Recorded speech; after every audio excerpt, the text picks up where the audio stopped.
Bonjour à tout le monde. Aujourd'hui, c'est une très belle journée d'automne. C'est le 4 octobre 2024.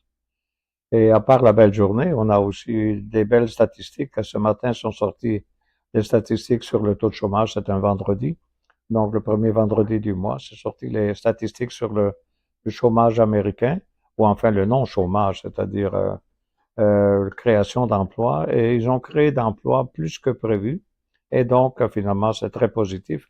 Ça veut dire que le soft landing, c'est-à-dire un atterrissage en douceur de la Réserve fédérale, comme on dit, se fait. Donc, il devrait probablement baisser les taux d'intérêt encore d'ici la fin de l'année, et, mais de façon plus modérée qu'il l'a fait récemment, avec une baisse de 0,50. Donc, il baisserait de 0,25, quelque chose de comme ça. Mais finalement, tout est positif, tout est beau. Et puis, voilà. Pour le reste, ben, on attend les élections américaines dans à peu près un mois.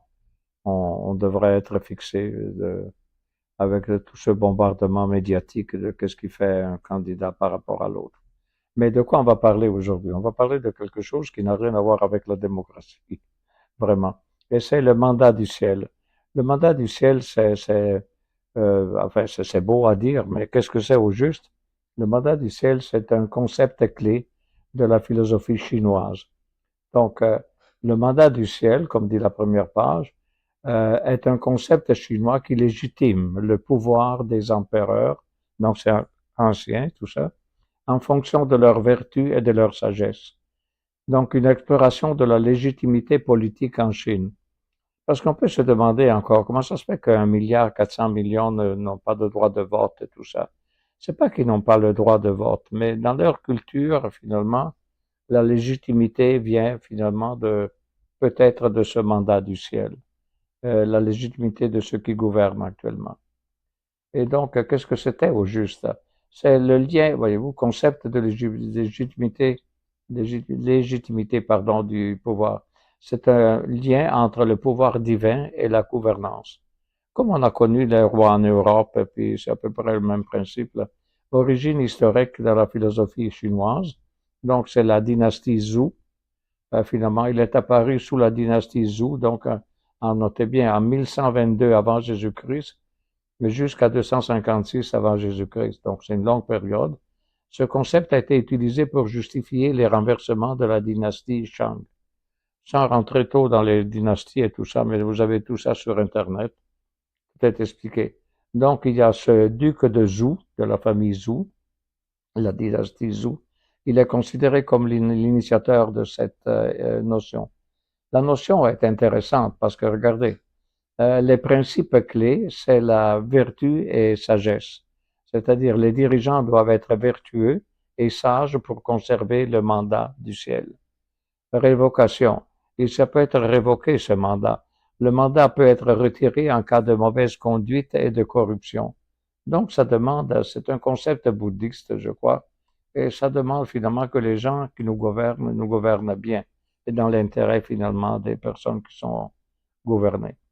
Donc, dans l'histoire finalement de ce mandat, c'est que si on a des catastrophes naturelles, ça c'est un signe, par exemple, de la réprobation du ciel.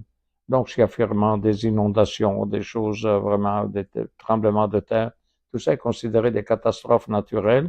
Ben, on dit que c'est le ciel qui les envoie pour dire qu'il n'est pas d'accord sur le comportement de qui gère le pays.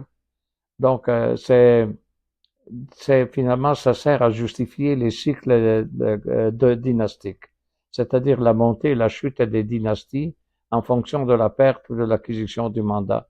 Parce que finalement, les gouvernants ont le mandat, mais s'ils se comportent mal, ils perdent le mandat. Donc, c'est une autre dynastie d'empereurs qui prend la place. Donc, les conséquences de la perte du mandat, c'est des rébellions et changements de dynastie. Et exemple historique, on a la dynastie Ming et la dynastie Qing.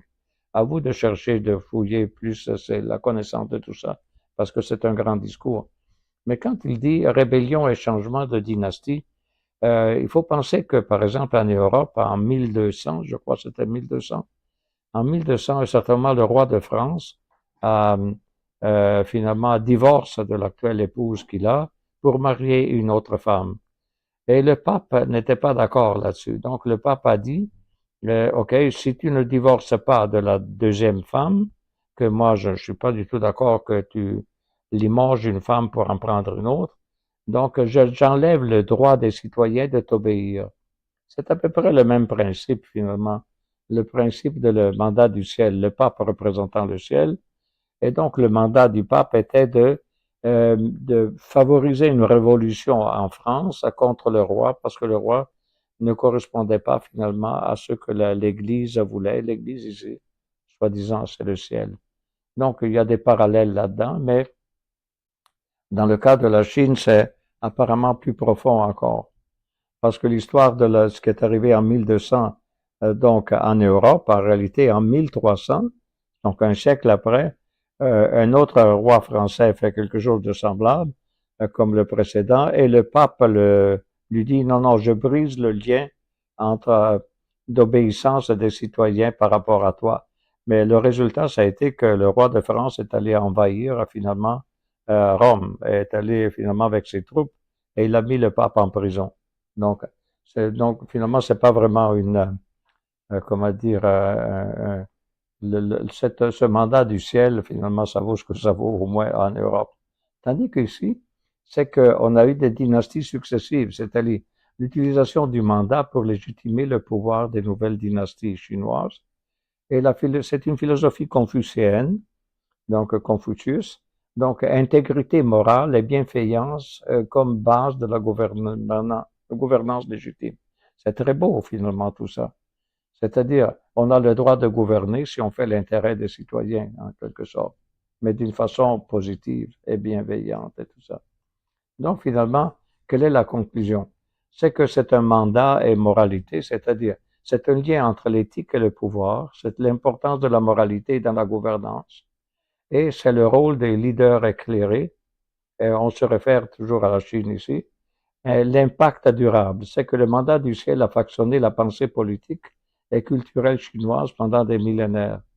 Est-ce qu'il y a encore un résidu de tout ça? Peut-être dans la mentalité chinoise, peut-être dans la culture qu'ils ont. Ça reste que qui gouverne est légitime à condition qu'il fasse l'intérêt, évidemment, des citoyens et puis tout ça. Et voilà, et c'est tout pour ce mandat du ciel.